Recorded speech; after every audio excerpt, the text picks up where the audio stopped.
I strongly support the availability of IVF for couples who are trying to have a precious little beautiful baby. I support it. And today I'm calling on the Alabama legislature to act quickly to find an immediate solution to preserve the availability of IVF in Alabama, and I'm sure they're going to do that. So, Dr. Amanda Weinstein, great to have you back. It was just last week that we were talking about the building panic in the Republican Party about this Alabama Supreme Court decision. And sure enough, you've got the former president on the campaign trail now telling the Alabama state legislature to protect IVF. Of course, he set the stage for this. He takes full credit for transforming the U.S. Supreme Court, which delivered the Dobbs decision. The Republican Party has been building up to this moment for decades with its anti-choice rhetoric, and suddenly they are shocked that a state Supreme Court would do something like this. I mean, they're definitely the dog who caught the car. And we have been saying all along, like, there are far-reaching complications. This is not just about abortion. This is about reproductive freedom and the whole gamut of reproductive freedom. And a lot of people, a lot of women were saying, you're crazy, you're overreacting, you're being hysterical. And here we are. And I know there's women across the country who are saying, I told you so. We said this is where this road leads, and here we are. And just last week, we talked about the Republican Party line, literally the NRSC and other Republican institutions are messaging to their members to say, no, we are all for IVF. It makes us look really, really bad. And yet you have Republican members of Congress passing or co-sponsoring bills to undermine IVF availability for women. And you just had Senator Cindy Hyde-Smith, and we're going to play this unfortunately hilarious clip of her challenging Senator Duckworth's bill to protect IVF. Let's roll the clip and we'll talk about it afterwards. It would legalize the creation of human-animal chimeras. Other developed countries like Germany, New Zealand. That was Senator Cindy Hyde-Smith having difficulty pronouncing the word chimera, but it goes to the point you made last week about how so many of these extremists really have no idea what they're talking about. They can't even read off a teleprompter when it comes to these issues.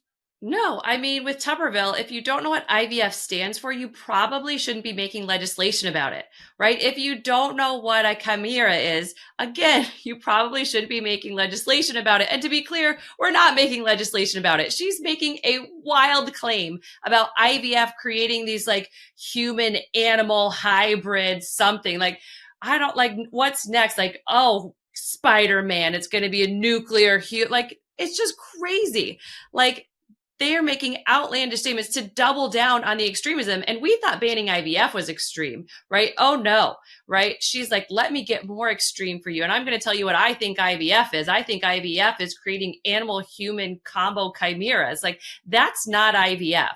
And if you don't know what it is, maybe defer to someone else who does when you're making legislation about it. But you know who does know what it is? Senator Tammy Duckworth. It's her bill that Senator Hyde-Smith torpedoed. And it is such a slap in the face to someone like Senator Duckworth, who knows from personal experience how important this issue is, who literally bled, almost died for her country, and needed this type of medical care to be able to have a family. And to have someone like Senator Hyde-Smith pull the rug out from under someone like Senator Duckworth, who's been on this show and who I have tremendous respect for, it is a slap in the face. It is. So you have Senator Duckworth, who has used IVF to have a family, to have 2 children, because she needed that. A veteran needed that to have 2 children.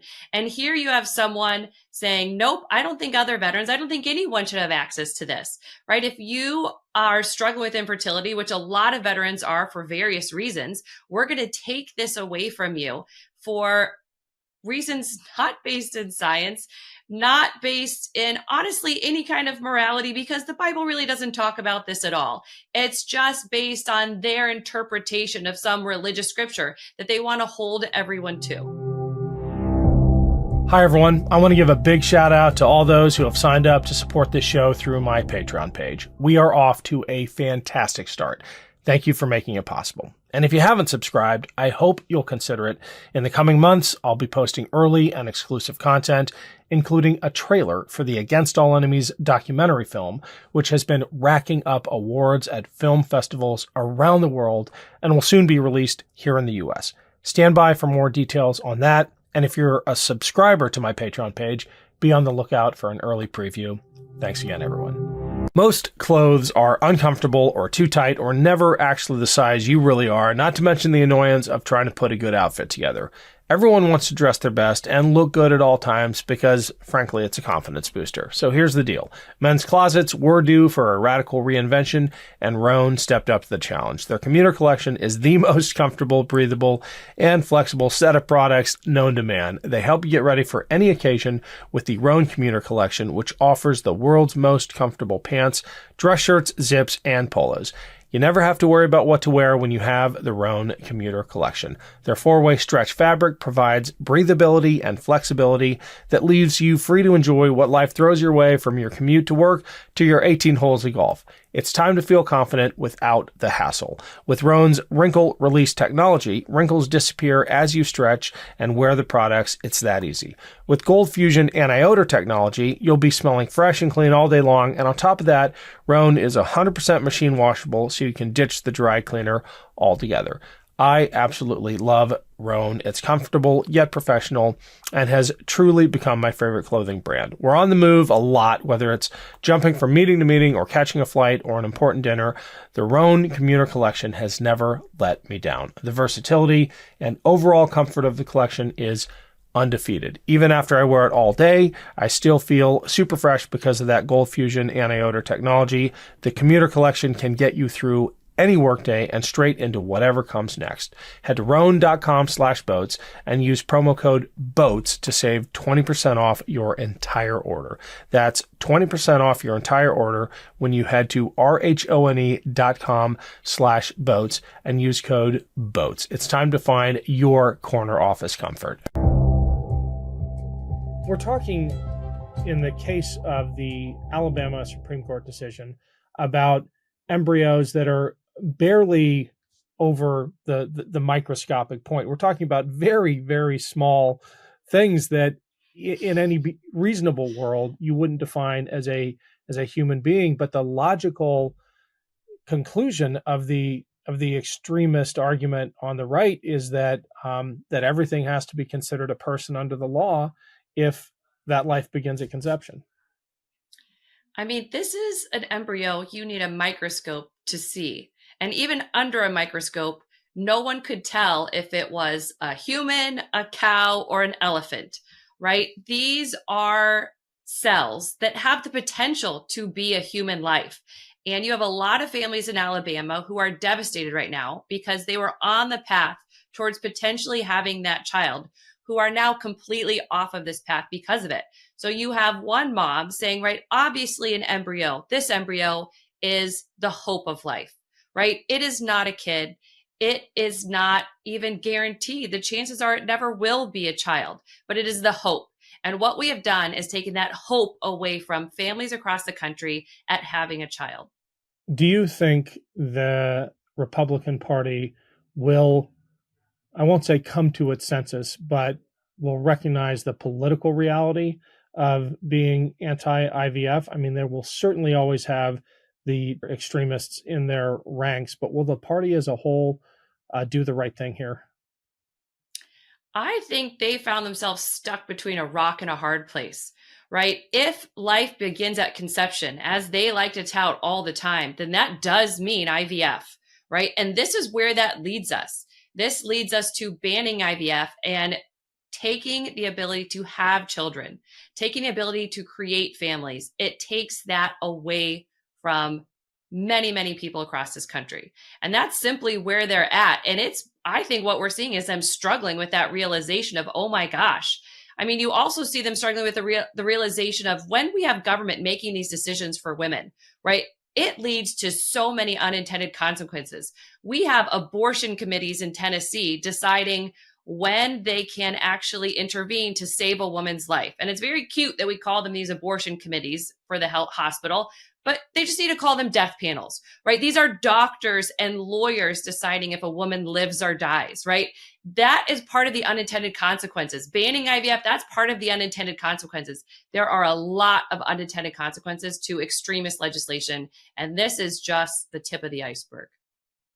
It is amazing how the tables have turned. You have the Republican Party, which used to be the party of, get government out of our lives, now inserting government into the most private aspects of our lives, telling people how and when they can build a family.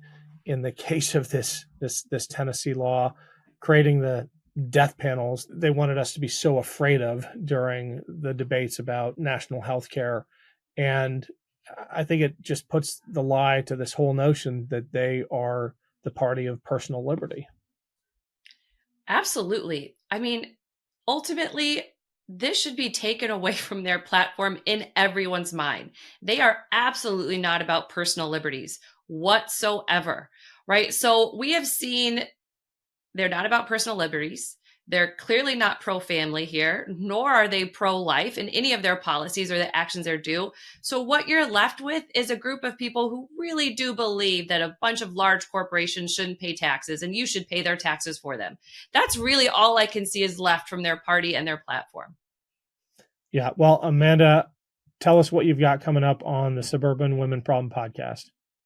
We have a limited series right now on the cost of extremism.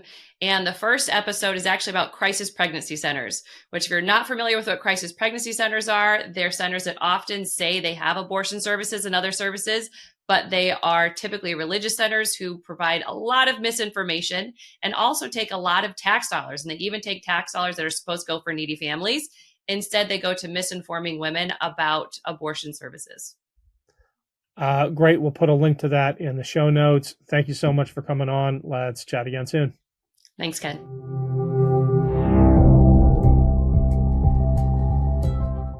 Love this video? Make sure you stay up to date on the latest breaking news and all things Meidas by signing up to the MeidasTouch newsletter at MeidasTouch.com/newsletter.